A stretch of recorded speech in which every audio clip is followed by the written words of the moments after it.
Me and my sister had our own private beach and a beautiful beach house off the coast of South Carolina. It was left to us by our late and deceased parents. I was tired from having a long day at work, so I came in and took a nap on the couch. But as so often in the late afternoon, my sister insisted on taking a walk along the beach. She enjoyed the feel of the sand in between her toes. After a hot day, the cool breeze from the water always came around the afternoon. This particular afternoon would be different, though. She stopped, and in the not-so-distant area, she saw a man walking her way. Now, the odd thing about that is a private beach. Only us, our neighbors, friends or family ever come on that beach. So a strange man wearing clothes, a uniform in fact, was a very odd thing to say the least. She stopped in awe as a figure had his head and face looking at the sand in his feet as he walked along the way. She described him as wearing a uniform, a military uniform, but one very old, even before World War II or World War I. No, this is something you would see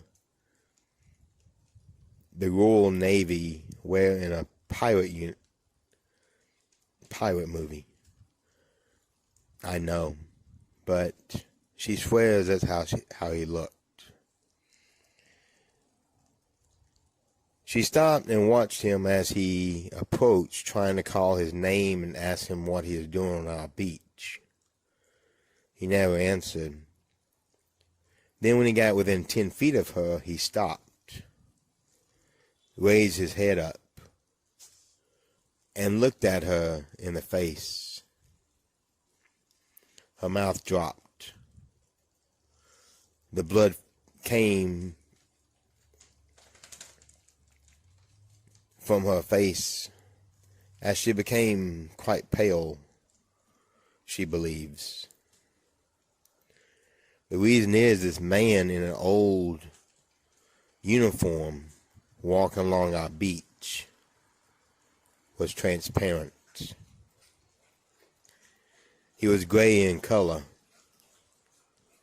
and she could see through him.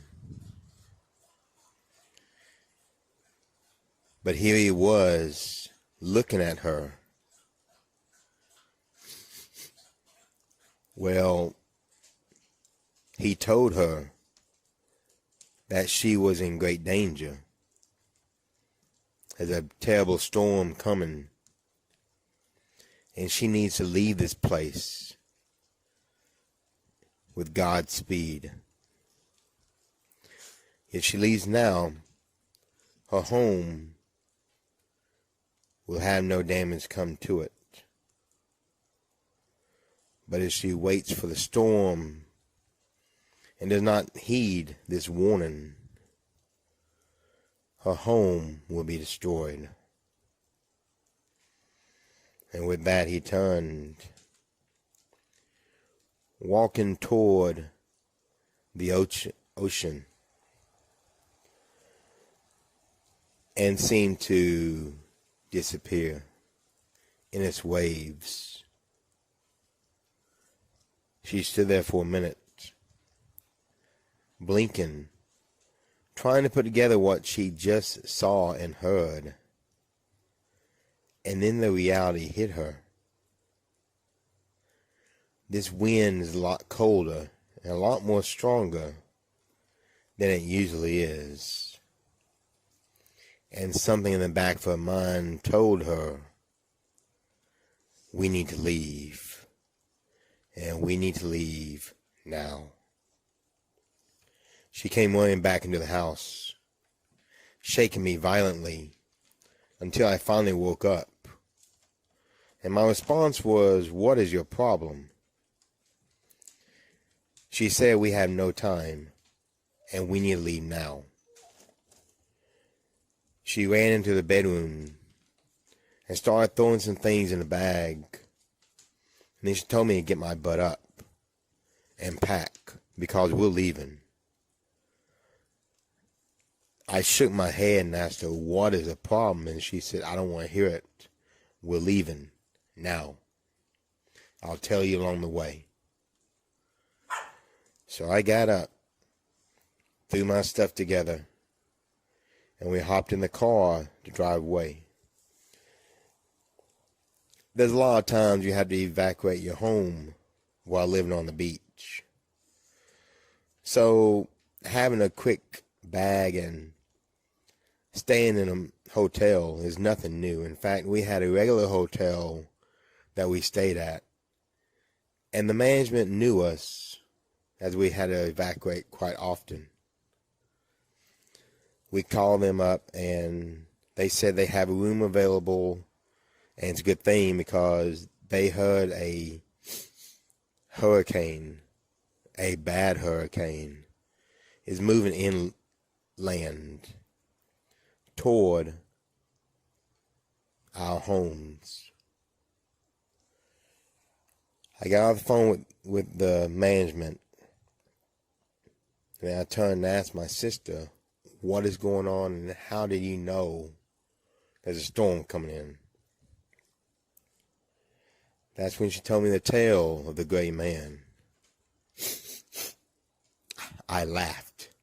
I really laughed in the car. But the expression on her face was not that of humor.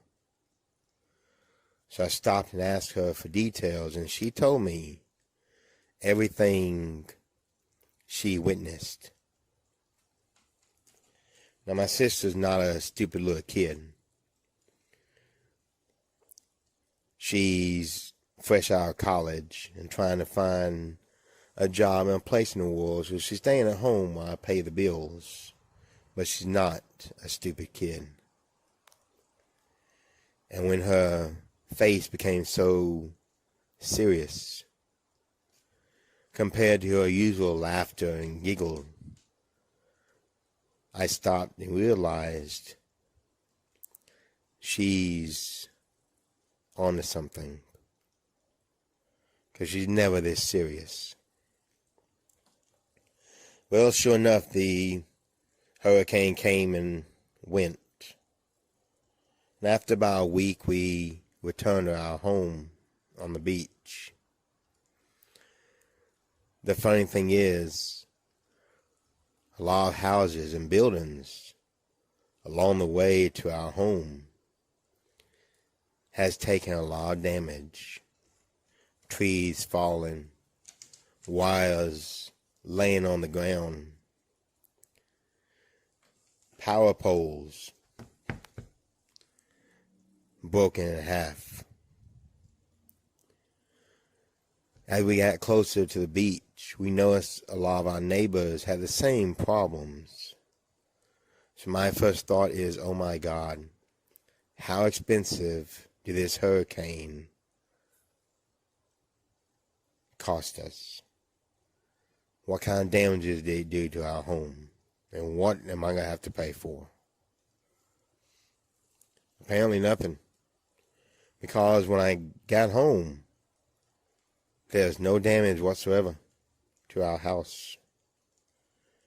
However, our neighbors that were close to us on the beach had significant damage to their homes. We were stunned, but she turned and told me the man had promised that our house would be intact and unharmed. Apparently, my sister had a brush with a gray man from South Carolina who failed to make it one last time to see his fiancée, as the story goes. So now he warns random people of dangerous storms and hurricanes attacking the coast, and promises to save their homes if they heed his warning. What can I say? I'm a believer now. Welcome to the Shadowlands. If you enjoy this tale, like, subscribe, and share it. Let your friends and neighbors know about the video and come back. Check out my playlist and, of course, come back next week as we continue to explore America and the legends and cryptids found in it.